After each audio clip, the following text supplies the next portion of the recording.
I see 10 mistakes beginners always make with watercolor pencils, and I bet this first one will be very relatable. Hi, I'm Françoise. Welcome back to my channel. The first mistake is you gave up too early. Do you have an unused set of watercolor pencils at home?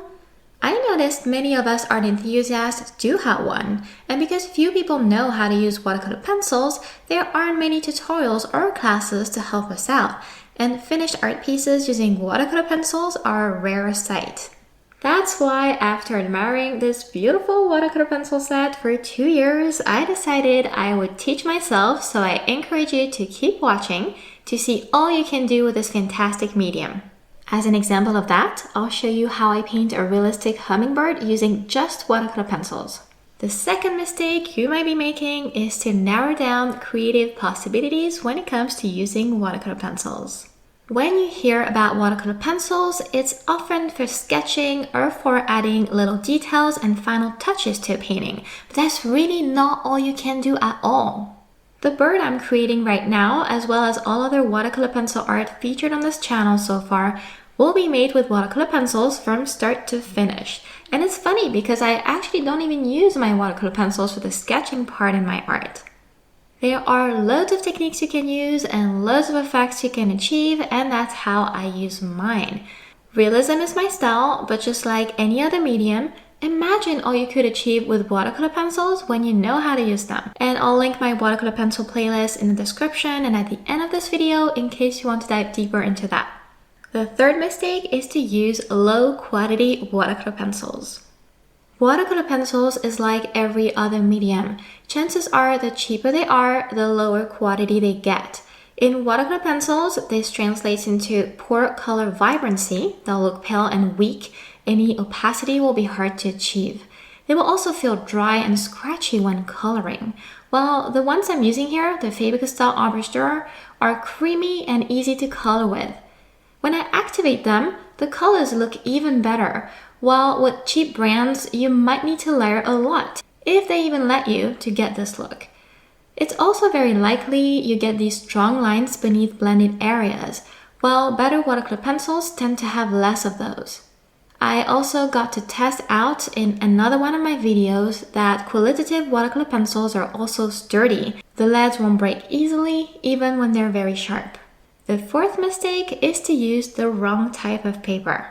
I experimented with that too in this cherry painting video, and it was clear how watercolor pencils work best on watercolor paper, preferably 100% cotton watercolor paper. It's what I'm using now. This is Winsor & Newton hot pressed 100% cotton watercolor paper. It's 300 grams per square meter. I have used regular papers before that gave good results, and overall, watercolor pencils work good on regular papers if they're not too smooth and if they're thick enough to handle some water. Very thin papers will make it hard to work with watercolor pencils because of the water, and an alternative to that, if you can't do otherwise for any reason you might have, would be to prime your paper for wet mediums with a product like gesso. But still, when you can, you really want to go for a watercolor paper. The paper problem goes hand in hand with the fifth mistake, that is to use too much water. Because, believe it or not, watercolor pencils do not require loads of water. They might for watercolor-like backgrounds, but not for a detailed subject.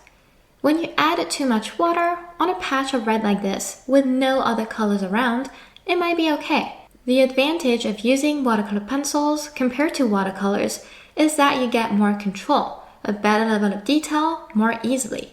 If you add too much water to the pigment on a complete drawing, you will lose some of that control and also get less vibrancy out of the watercolor pencils.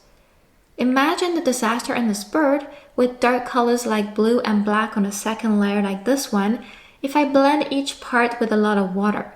Colors would bleed into each other, I would lose all sense of detail and end up with a shape and a few remaining detailed parts here and there, maybe.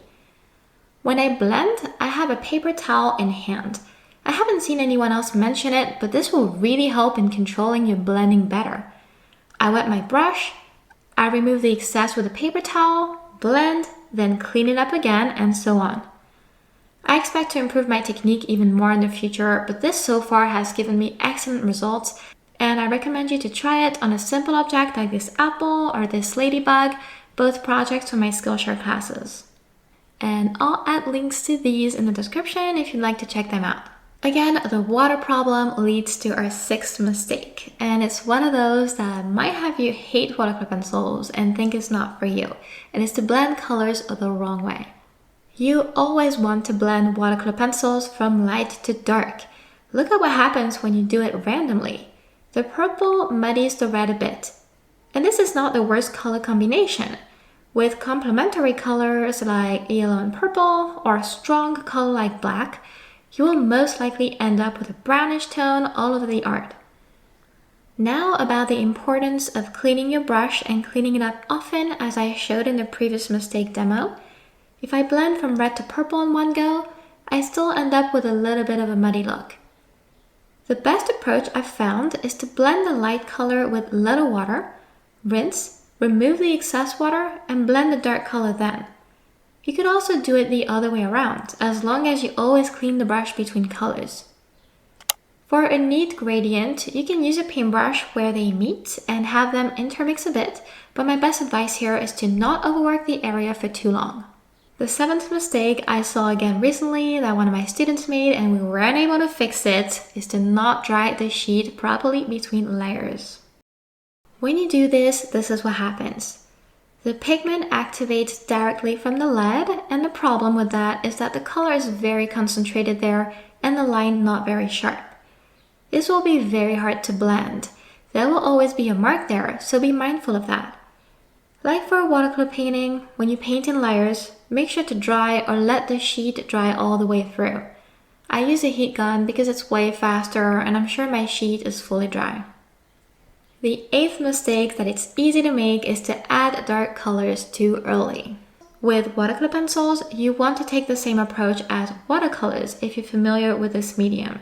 Start light and gradually move towards darker and darker tones. In this piece, there were a lot of black areas next to colorful areas.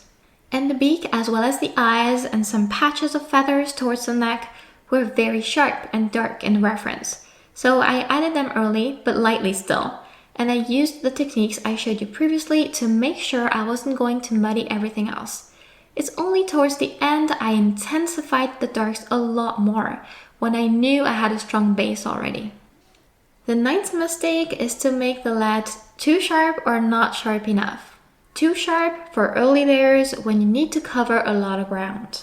Because not only it will take long to color with a sharp lead, you will also need to be extra careful not to press too hard to indent the paper, and then when you activate the paint, you will realize this was for nothing, since the water helps the pigment fill out all the nooks and crannies of the paper evenly anyways. And if your pencils are a good quality, like my Faber-Castell Arbor Stir are, you will have little pencil lines showing. You want to take care of sharpening your leads well in the last stages of the painting, when you need the most detail, like here for example in this painting. The 10th mistake, and that's a good one, is to overlook the power of your watercolor pencils, especially the white one. I told you before I have other videos on techniques, which I'll link at the end of this video. As to the white pencil, it's a fantastic ally for strong highlights. If you don't have white gouache, white watercolor, a white gel pen or Posca pen, this alone will help you achieve nice effects. Dip the lead in the water and press hard where you need those highlights to deposit more pigment there. I hope you enjoyed this video. This whole playlist will help you learn even more about watercolor pencils. Thank you for watching and see you next time!